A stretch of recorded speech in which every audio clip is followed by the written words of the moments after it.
안녕하세요. 오늘도 사연 살롱을 찾아주셔서 감사합니다. 제 이름은 성북동에 사는 50대 여성입니다. 여자 팔자는 만나는 남자를 따라간다고 하더니 제가 자란 인생을 돌아보면 그게 헛된 말이 아닌 것 같아요. 예전에는 내 인생의 결혼은 한 번뿐이라고 생각하며 살아왔거든요.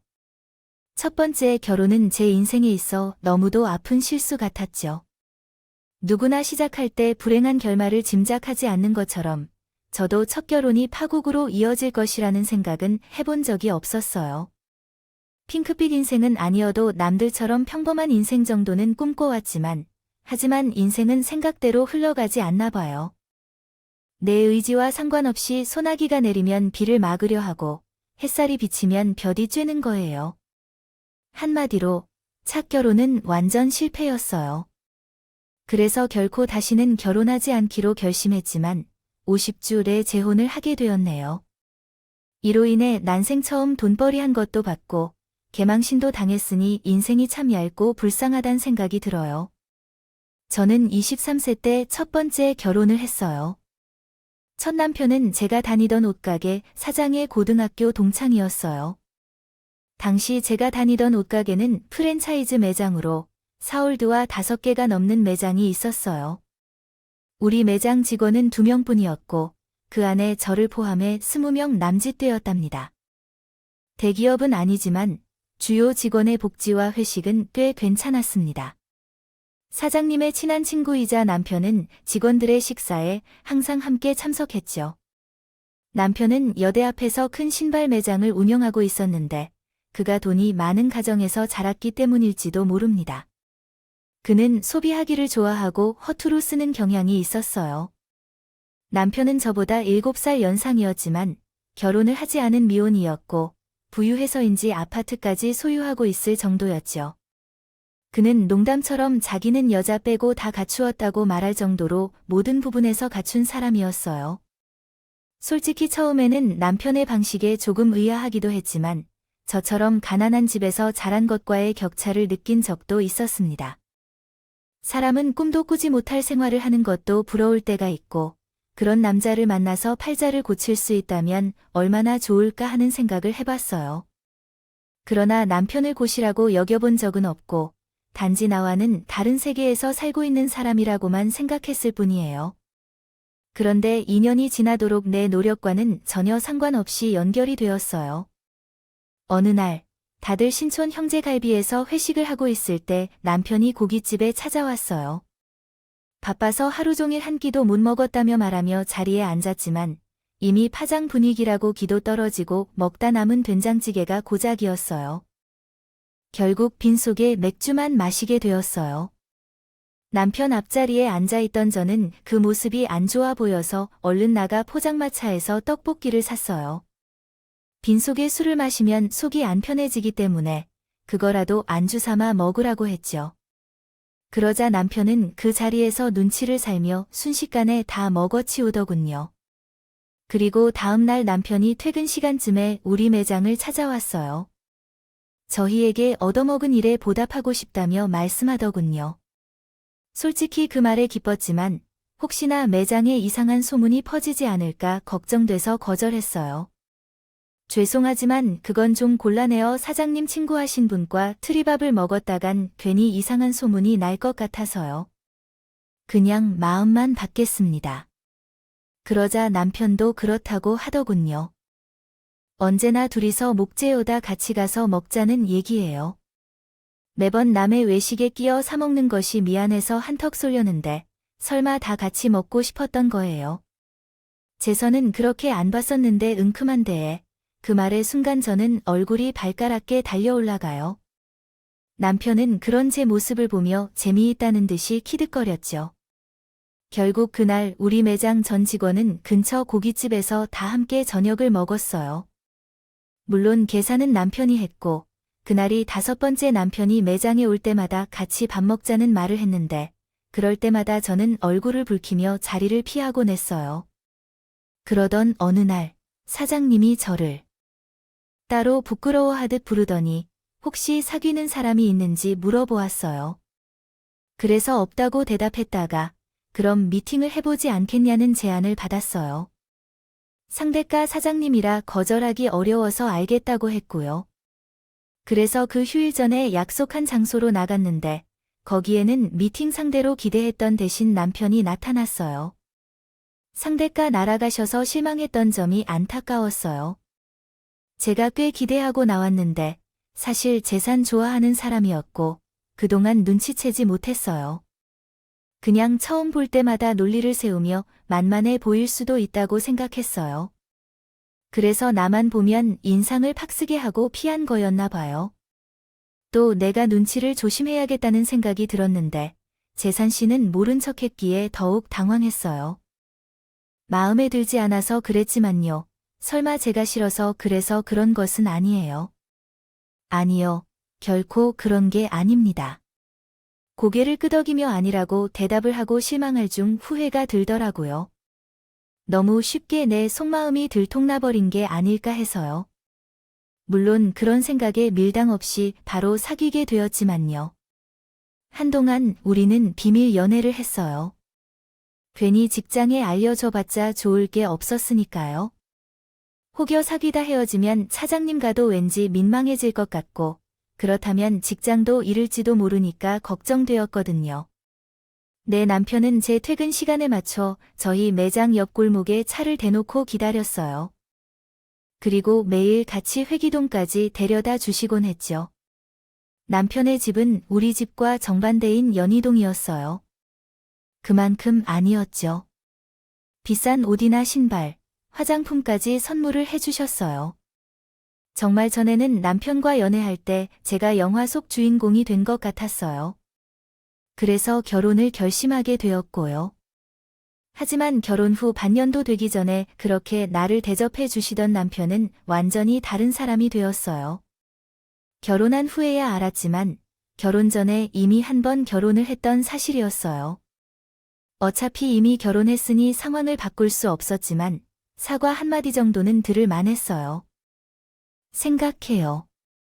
그랬더니 길 3. 어머님이 되려 버락 소리치면 뭐해요? 그래, 이혼 경력이 있으면 뭐 나에게. 아들에게 그런 흠이라도 없었으면 우리가 왜 너 같은 것을 며느리를 들여? 캔 예, 내 학벌이 길에 집안이 변기나에 취했던 게 고래 분수도 모르고 어디서 내 아들에게 사과를 하래? 옷가게 차원이나 하던 것을 우리 집에서 받아줬으면 감사한 줄 알고 충성할 겁니다. 건방지게 어디서 너 괜히 꼴 것들 고 까불어봐. 그때 인생 중 칙해줄 테니까. 너 같은 거 하나 사회에서 매장시킨 건 우리한테 일도 아니야. 그러니까 건방지게 까불지 마. 사과는커녕 오히려 제 인생은 물론 저의 친정 식구들이 인생까지 모조리 망가뜨리겠다고 협박을 받았다는 사실에 기가 막혀서 물 한 모금도 넘길 수 없었습니다.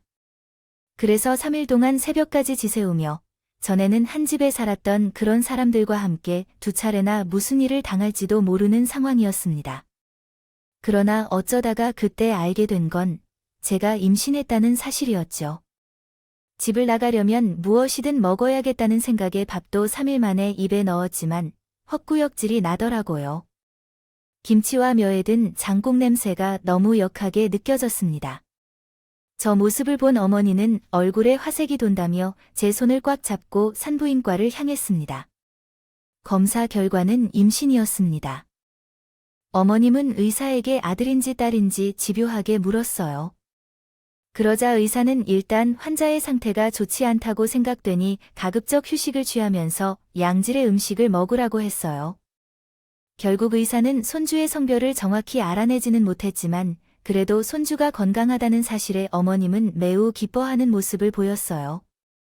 또한 그 장관은 저에게 매우 친절했고 어머님은 집에 돌아오는 길에 백화점에 들러 수입 과일부터 비싼 한우까지 제게 사줄 음식들을 많이 구입해 가셨어요.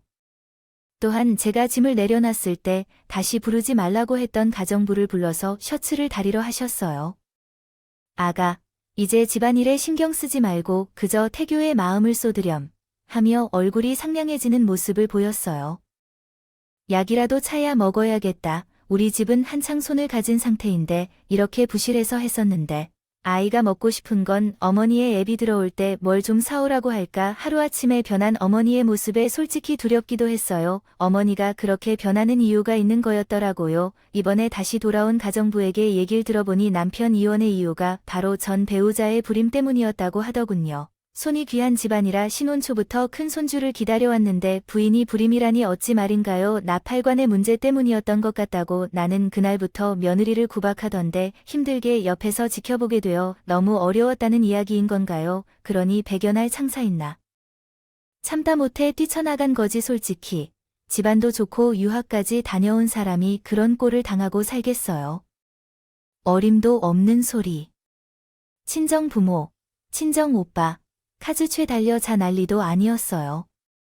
아, 내가 입방장을 떨어 사암텐 세댁은 결혼한 지 반년도 안 돼 임신을 했으니 얼마나 다행이에요.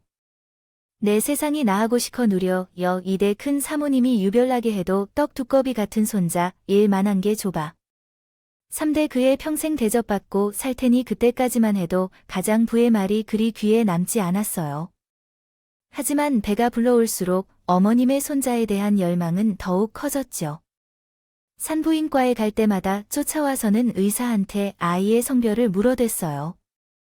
그럴 때마다 의사는 말을 돌려가며 대답을 회피했던 어머니는 그렇게 산다를 향해 가던 어느 날 함께 병원에 갔던 어머니가 이제 산사위도 다 됐는데 말씀 좀 해줘야 한다며 아이를 쫓겨낼 것 같다는 걸부터 얘기했어요. 어쩌겠어. 앞으로도 계속될 것 같은데 그러니까 부탁 좀 드리겠다고 했어요. 의사는 내가 한껏 불린 내 배를 보더니 제 할 수 없다는 척 색상으로 힌트를 주었어요. 그래서 나는 핑크색이라고 말했더니 그럼 딸이랑 같은 색상이야 하며 어머니는 나에게 카키색 지배 하나 샀다고 했어요. 아, 그럼 너가 그렇지 의사한테 말해서 그동안 계획하고 나한테 말하지 않았던 거니? 아니야. 그래, 그런 거지. 어머니는 에이스한테 모두 저지른 후에 잔뜩 성질을 부렸습니다. 내가 진료실 문을 박차고 나왔다. 그 후로 내 눈물겨운 시련이 시작되었다. 더할 나위 없는 슬픈 사실은 내 딸은 약한 몸으로 태어났다. 2살이 되어도 그녀는 심한 병으로 병원에 자주 입원해야 했다. 여름이 끝나고 어느 날 갑자기 그녀의 상태가 악화되어 병원으로 급하게 이동했지만 이미 그녀는 식어서 죽어 있었다. 손 쓸 수도 없는 상황에서 나는 딸을 잃어야 했다. 어머니는 이 모든 것이 내 잘못이라며 나를 비난했고 자식을 잡아먹은 놈이라고까지 했다. 그 극단적인 어머니의 말에 아무런 대꾸도 할 수밖에 없었다. 그래서 죽은 딸은 살아 돌아오지 않는다는 것을 알았지요. 그날 전에는 모든 것을 내려놓고 겨우 숨 쉬는 것만으로 살아남았어요. 남편과 어머님은 그런 저를 위로해주기보다는 쓰레기처럼 여기더군요. 이미 한 번에 다 마셨던 주전자는 물처럼 흘린 것처럼 느껴졌어요. 당시에는 밤마다 술을 마셔야만 잠이 들 수 있을 정도였죠. 주량을 넘으면 아이 방으로 가서 울다가 지쳐서 잠을 자곤 했어요. 그러던 중 몇 달이 지나던 어느 날 남편이 집으로 여자를 데려왔어요. 뻔뻔하게도 2사람은 내 앞에서 사랑을 드러내는 것처럼 행동했어요. 그 여자는 대학 졸업을 앞둔 여대생으로 남편의 셋째 여자친구였죠. 외도는 사실 알았지만 집으로 여자를 데리고 온 것은 처음이었어요. 들어본 것보다 훨씬 많이 늙어 보입니다. 7살 연하인 줄 알았는데 오히려 누나 같아 보이네요. 그래서 우리 오빠가 그쪽으로 떠나려고 하면 안 보인다고 하더라고요. 여대생이 내 남편의 팔에 안기고 내 몸을 무기로 사마나를 밟고 뭉쳐 더러운 말을 하더라고요. 전보다 못한 전엔 앞에 있던 물건을 여자한테 뿌렸어요. 나이가 어리긴 한데 어디서 부정했을까 가정이 있는 남자를 꼬셔서 비방하고 창피스럽다는 줄도 모르고 너 이러는 것은 내 부모님도 아시겠죠. 그러자 남편이 갑자기 일어나 제 뺨을 때리자 소리쳤죠. 어디서 배운 걸로 그러나 거리야? 야, 무식한 지 좀 작작해라. 사람들 보기 창피스러울 텐데 맨날 술이나 처먹고 사니까 네가 그 수준인 거야 꼭. 너보다 나이가 더 어린 사람을 처음 보자마자 반말을 쓰고 싶으니까 너는 어디까지 이기적인 행동을 할 수 있겠어? 음질이 이런 식으로 낮아져 정말 못마땅해서 천천히 얘기하려고 했는데 이때 우리 이혼하자고 나더니 더는 너랑 살 수가 없어. 엄마랑 얘기가 끝난 것 같으니까 그것만 알고 얼마나 되냐고 말하는 거 알지? 어차피 너도 팔자 고치려 하고 나는 결혼했잖아. 엄마가 모르게 좀 챙겨주길 바랄게. 그 말 고래니까 먹고 떨어질 테니. 뭐가 성안 날라고 내가 불륜을 저질렀다고 내게 돈을 요구하더라고. 거절했어. 쫓겨날 때 쫓겨나도 정리해주기는 싫어했거든. 그런데 남편은 그때부터 알던 그대로였어. 사람이 아니더라니까. 제가 이혼을 거절하자 데세가 제게 이혼 소송을 걸었었지만 거절했어요. 병소 딸의 생각에 술을 마셨던 사실이지만 알코올 중독자 수준은 결코 아니었어요. 그런데 가정불안 기사한테 뒷돈을 썼는지에 대한 두 사람의 법정 제가 술에 빠져서 어머님께 욕설과 폭력을 휘둘렀다는 거짓 증언으로 인해 결국 위 인정을 받지 못하고 집에서 쫓겨나야 했어요. 제가 남편의 외도를 주장했지만 증거도 없어서 소용이 없었어요. 그렇게 결혼 4년 만에 이혼을 당하여 한동안 친정집에서 지냈어요. 결혼한 부잣집에 시집가기로 했던 좋아하던 친정 부모님이요. 하루아침에 자식을 잃고 이런 억울한 상황을 마주한 저를 보고 오직 한숨만 쉬셨죠. 아버지는 이 모든 것이 스스로의 무능함 때문에 발생한 것이라고 했습니다. 돈만 있었다면 유능한 변호사를 고용해서 법정 싸움을 할 수 있었을 텐데 그러지 못해서 미안하다고 말했더군요. 그런 아버지를 보니 오히려 친정에서 머무르기가 힘들었어요. 저가 친정에서 살면서 아버지와 가족들의 고통이 끝나지 않을 것 같았기 때문이었죠. 그래서 집을 나왔어요. 학력도 없고 특출할 만한 기술도 없는 30대 이후는 일자리를 구하는 것도 쉽지 않았습니다.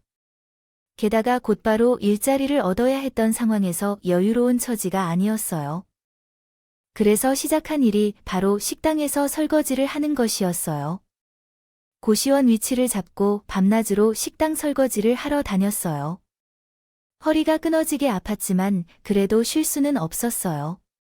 당장 9시 1박에 10가지 매달 나가야 하는 돈이 있었기 때문이죠. 게다가 번듯한 방 한 칸이라도 얻으려면 돈을 모아야 했어요. 그래서 최소 생계비를 제외한 돈은 모두 저축을 했어요. 망가져버린 내 인생을 바로잡기 위해 악물고 버티면서요. 그러나 그게 오히려 독이 되어 있었더라고요. 내 몸을 돌보지 않고 돈을 버는 데만 급급해 낀 탓에 몸을 제대로 챙기지 않은 결과로 몸에 무리가 왔거든요. 영양실조와 간에 무리가 와서 그만 쓰러지고 만 거죠. 그동안 안 먹었어요. 안 입고 모은 돈은 모두 병원비로 써버렸고 그러다 우울증에 시달리게 되었습니다. 아무리 노력해봐도 진흙탕에서는 결코 벗어날 수 없을 것 같았어요. 그때 나를 도와준 사람은 제 옆에서 환자를 돌보고 계신 조선족 간병인 아주머니였어요. 아주머니는 가족이 없이 홀로 계신 저를 마치 가족처럼 대해주셨어요.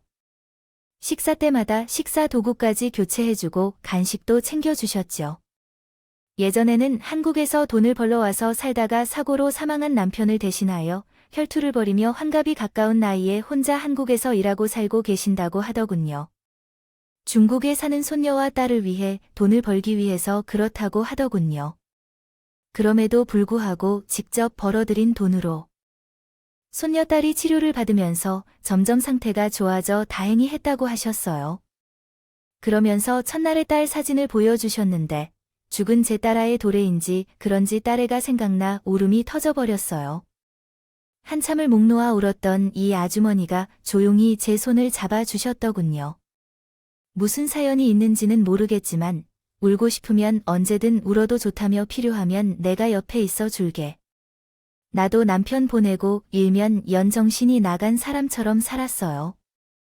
남편 죽은 게 다 내 탓인 것만 같고 남편 잡아먹은 년이 밥은 먹어 뭐 하나 싶기도 하고 말이지. 그런데 시간이 지나니까 어떻게 된 사람으로 변해 가더라고. 사람 사는 게 다 그런 게 아니겠어요. 그 나라 주머니엔 따뜻한 위로가 있어 저는 다시 몸과 마음을 추스렀습니다. 그 후 아주머니의 소개로 간병인 센터에 등록하여 간병인 교육을 받게 되었어요. 환자의 아픈 몸은 의사가 치유하지만 마음의 상처를 간병인이 곁에서 치유해 주어야 한다는 것을 아주머니의 말씀을 마음에 새기며 교육과정을 이수하였습니다. 이렇게 교육과정을 완료한 후 본격적으로 간병인으로서의 삶을 시작했어요. 환자를 돌보기 위해 쪽잠을 자거나 식사를 도와주고 치료실로 이동시키기도 하며 몸이 지치고 아프기도 했지만 환자와 가족들을 도와 조금 더 편안하게 해줄 수 있다는 생각으로 힘을 내었습니다. 그러나 바쁜 일상 속에서 필요한 따뜻한 눈빛에 대한 그리움도 조금씩 사라져가기 시작했어요. 아주머니의 말처럼 그러한 것이었죠. 그렇게 20년 가까이 간병인으로서의 삶을 지냈습니다. 하다 보니 주변에서 도와주는 사람도 늘고 월급도 많이 늘어갔어요. 그리고 반가운 얼굴을 만나 뜻밖의 소식도 들었어요. 파른 일을 마치고 집으로 가려는데 길에서 낯익은 얼굴을 만나게 되었어요. 예전에 일했던 옷가게 사장이었죠. 옷가게 차장님은 저를 보자 눈시울을 붉혀시더라고요. 제가 딸을 잃고 이후까지 당한 소식을 듣고 얼마나 걱정했는지 모른다며 무척이나 미안해 했더군요. 그러면서 전 남편 소식을 들려주었어요. 전 남편은 예대생과 결혼도 하지 못한 채 유학 자금만 홀라당 특별군에 버려진 지 오래였고 집이 9번째 직원 이후 재기를 못해 일용직을 전전하고 있다고 했습니다. 몇 년 전 그분은 세상을 떠났다고 하더군요. 그렇게 살고 간다면 참 힘든 일일 텐데요. 어째서 나한테 그렇게 모진 개냐, 사랑 나를 원하셨을까요? 이렇게 생각했어요. 삶이 정말로 의미 없는 것 같기도 했지요. 그때 천엔가량을 일반적으로 알고 지냈던 간호사를 통해 입주 간병인 제의를 받았어요. 그곳이 곧 제 두 번째 남편의 집이었죠. 두 번째 남편은 나와 동갑인 중소기업을 운영하던 분이었는데 뇌경색으로 쓰러진 후 너무 늦게 발견되어 반신마비가 되면서 움직이기 힘든 상황이었죠.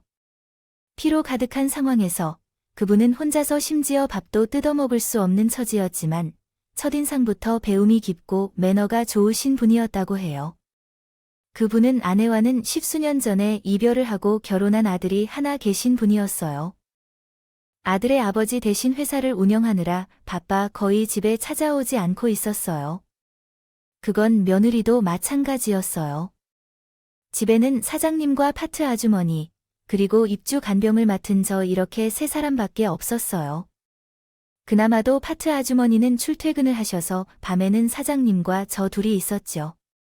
처음에는 남자 환자와 단 둘이 있어야 한다는 점 때문에 일을 해야 하나 고민을 했는데 막상 와서 보니 환자가 점장 기도하고 거동이 힘들어서 딱히 별일은 없겠다 싶어 했어요. 거기다 옆에서 감시하는 가족도 없고 오히려 편할 것 같았죠. 그런데 모든 가정에는 나름대로의 사정이 있는 것처럼 이 집에도 나름의 문제가 있었답니다. 있었다는군요.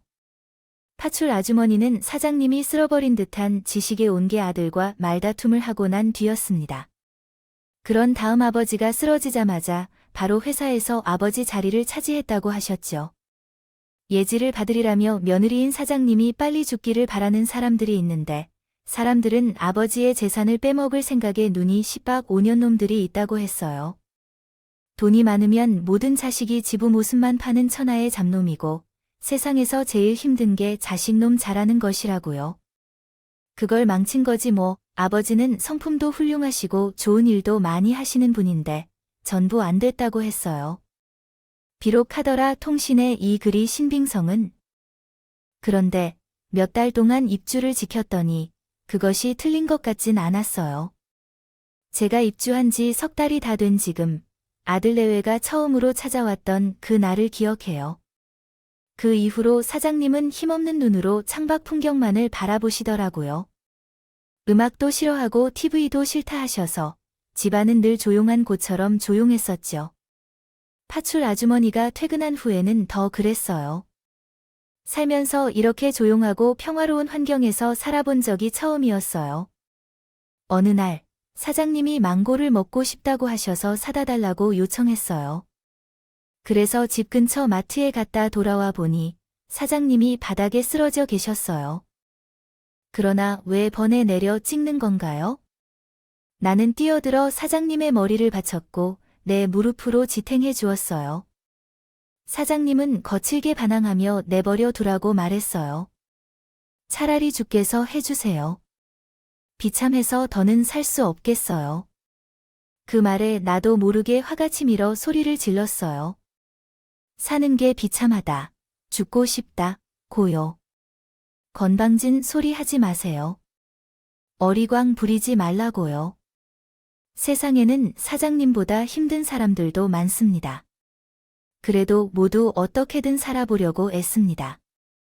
살아있기 때문에 어떻게든 살아나가야 합니다. 그것이 세상에 태어난 이상 인간이 가져야 하는 의무입니다. 반평생 동안 편의를 넘어서 내려서 마다나요. 남들이 부러워하면서 주저앉으면서 잘 살았다나요. 그러나 임원일일에 비참하다고 목숨을 포기한다는 것은 남들이 평생 죽지 못할 만큼 비참하게 사는데 고작 1년을 살아왔다고 자신을 포기하느냐고요. 태어나자마자 엄마 품에 안겨보지 못하고 인큐베이터에서 지내는 갓난 아기들은 어떤 일이든 살겠다고 손을 불꽃처럼 쥐고 울어요. 그러나 다 큰 어른들은 이 긴 불씨 속에서 포기하겠다고 하니 창피한 줄 아세요. 다른 것이라도 내가 치료하는 환자는 결코 방관하지 말아야 하니까 나 몰래 죽을 생각을 하지 말고 꿈도 꾸지 마세요. 알겠어요? 악을 쓰고 덤비는 제 기세에 압박받은 사장님은 나를 빤히 쳐다보시더니 힘들게 말씀하셨어요. 알았으니까 내 몫을 잡은 손에 힘을 놓아줘야겠어. 이라고 다목적으로 말하며 죽겠어요. 순간 화를 내던 사장님의 목을 잡고 있던 나는 깜빡해서 놀라 손을 놓았어요. 그 후 파츠 아주머니를 불러 사장님을 침대에 눕혀 두었어요.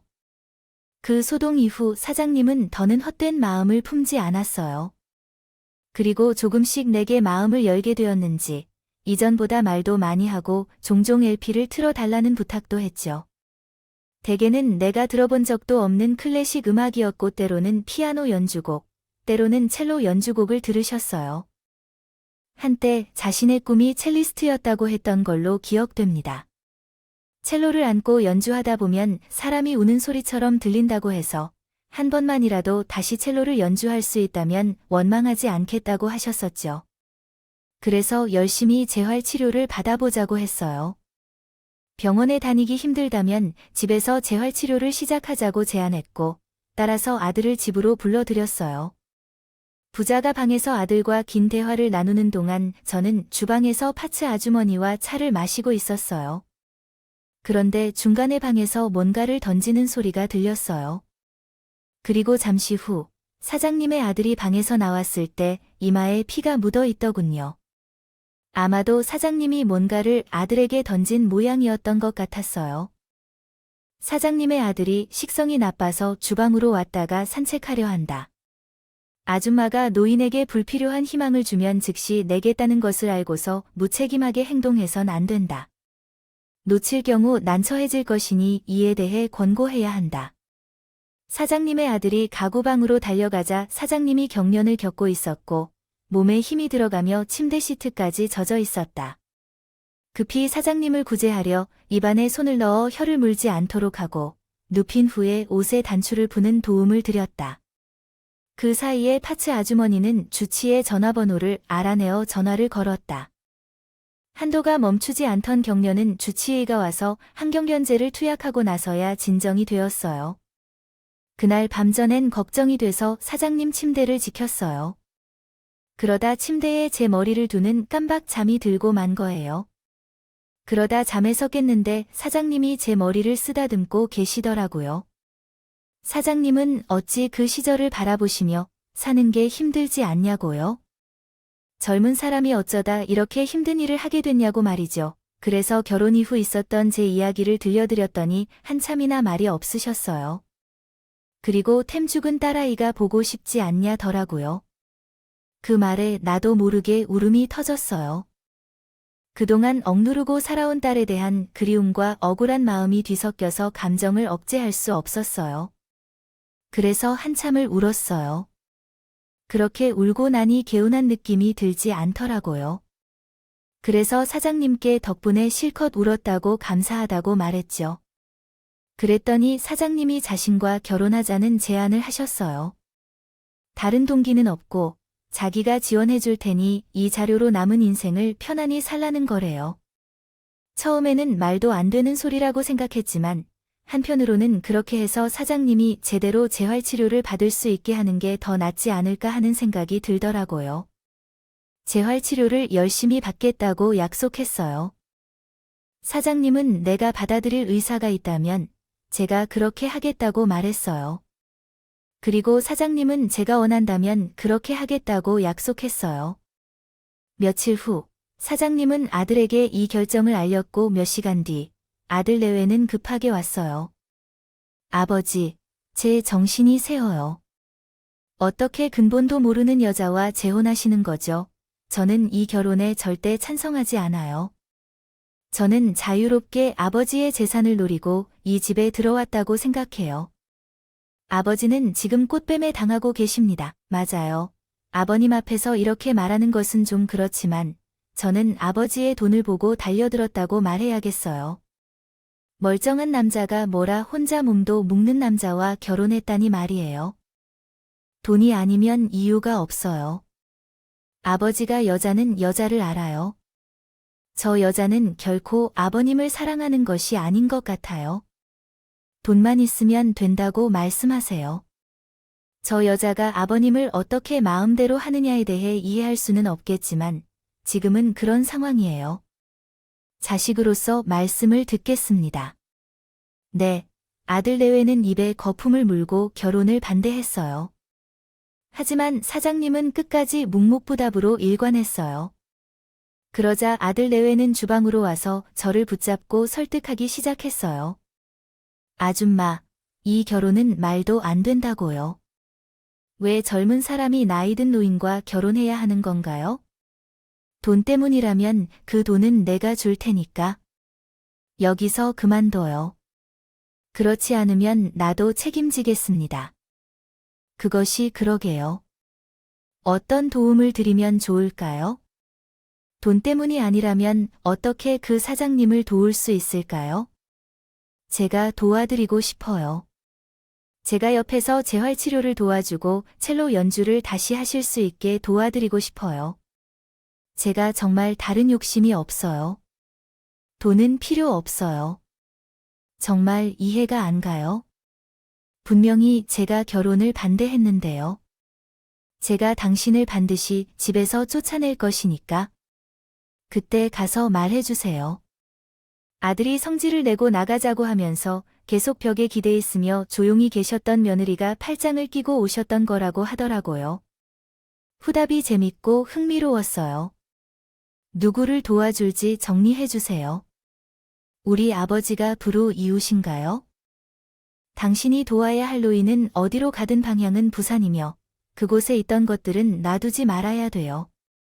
돈 냄새만 맡으면 창피해하는 것도 모르고 바로 몸부터 들어가네요. 그래, 한번 해보세요.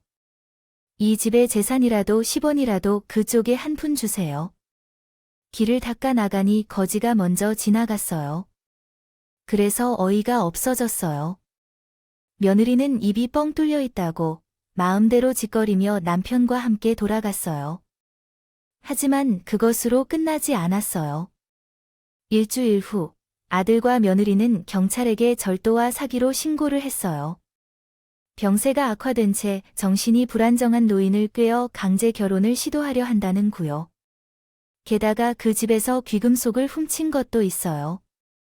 신고를 받고 온 경찰은 제 방을 수색하기 시작했고 살아있는 반에서는 저도 알지 못하는 것을 발견했어요. 귀금속이 발견되었습니다. 어떤 분이 주셨나요?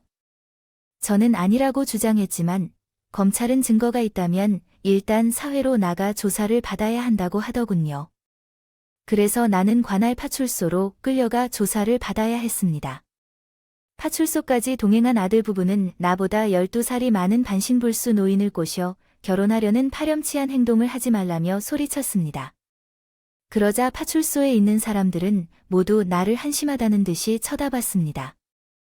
창피해서 얼굴이 화끈거리며 고개를 올리기가 힘들었습니다. 아무리 항변을 해봐도 믿어주지 않아요. 그들 눈에는 나는 꽃뱀으로 보일 뿐이에요. 그런데 그때였어요. 사당이 회사에 였습니다. 고문 변호사가 파출소로 나타났습니다. 변호사는 아들과 딸에게 휴대폰으로 무언가를 보여주었습니다. 그러자 자녀들은 얼굴이 창백해졌습니다. 조금 전에는 힘차게 행동하던 두 사람은 갑자기 행동이 부들부들하게 변하고 경찰에게 자신들이 착각했던 것 같다며 신고를 취소해달라고 하였습니다. 그 후 사과를 하고 재개하여 경찰에게 미안하다고 고개를 숙였습니다. 조금 어색하기는 했지만 사과를 받아들이고 집으로 돌아왔습니다. 그러나 집으로 돌아와서는 한때 받은 치료와지를 한 파출소 아주머니가 집을 방문했습니다. 그녀는 바로 전에 그녀를 구해준 파출소 아주머니였습니다. 일주일 전에 그녀는 퇴근길에 상추를 따려고 마당으로 나왔을 때 파출소 아주머니를 만난 것이었습니다. 안채에서 들려오던 아들 내외의 대화를 듣게 되었어요. 대화를 듣다 보니 심상하지 않은 내용이 나와서 휴대폰으로 동영상을 촬영했거든요. 대화 내용은 1년 전 사장님이 뇌경색으로 쓰러지신 날에 관한 것이었어요. 알고 보니 아들 내외는 사장님이 쓰러지신 것을 알고 이 일에 신고도 없이 서재로 달려가서 한 장을 찾고 있었대요. 이 완장을 찾는데 시간을 낭비하는 바람에 사장님의 상태가 더 악화되었었죠. 한편 파츠 아주머니는 괜히 남의 침실에 들어가 뿔난 일을 일으킬 것 같아 입을 다물고 있었는데 오늘 갑자기 며느리가 전화해고 통보를 하자 화가 나서 동영상을 종료했어요. 사장님을 만나러 온 것이었어요. 동영상을 본 사장님은 고문 변호사를 파출소로 보내셨던 것이고요. 결국 그 사건으로 인해 아들이 회사에서 해고되고 차후 유산도 받을 수 없게 되었어요. 돈이 부모보다 더 중요한 자식은 필요 없으니까요. 그리고 잠시 후 사장님은 재활치료를 시작했어요. 연세가 있어서 치료 과정이 빠르진 않았지만 전보다는 뚜렷한 진전이 있었어요. 밥도 혼자 먹는 것은 가능하고 휠체어에 앉는 정도까지 회복했어요. 물론 아직 샤워나 걷기는 어려우나 계속 열심히 재활치료를 한다면 가능할 것으로 생각해요. 그리고 최근에 사장님과 혼인을 신고했어요. 당신은 여인이 사장님과 걸어갈 수 있는 일이 생기면 가자고 했지만 그게 5년 뒤인지 10년 뒤인지는 모르겠어요. 어쨌든 앤 덕분에 저는 난생 처음으로 기사가 있는 차를 타고 백화점에서 쇼핑을 즐기는 호사도를 만나게 되었어요. 여자는 만나는 남자에 따라 운명이 변한다더라고요. 100살이 되었지만 이제야 사모님의 대접을 받고 살게 되었어요. 많은 상처를 가진 인생이라고 해도 주차를 포기하려고 시도했던 삶이지만 힘든 시간을 이겨내고 나니 이렇게 꽃길을 걷는 순간도 찾아왔네요. 역시 인생은 끝날 때까지 끝난 것이 아니라고 생각해요. 지금까지 제 이야기를 들어주셔서 감사합니다. 건강하시고 앞으로도 좋은 날들이 가득하길 바라요. 여러분, 사연 댓글에 응원과 현명한 조언을 부탁드립니다. 좋아요와 구독은 저에게 큰 힘이 됩니다. 오늘도 좋은 일 가득하시길 바랍니다.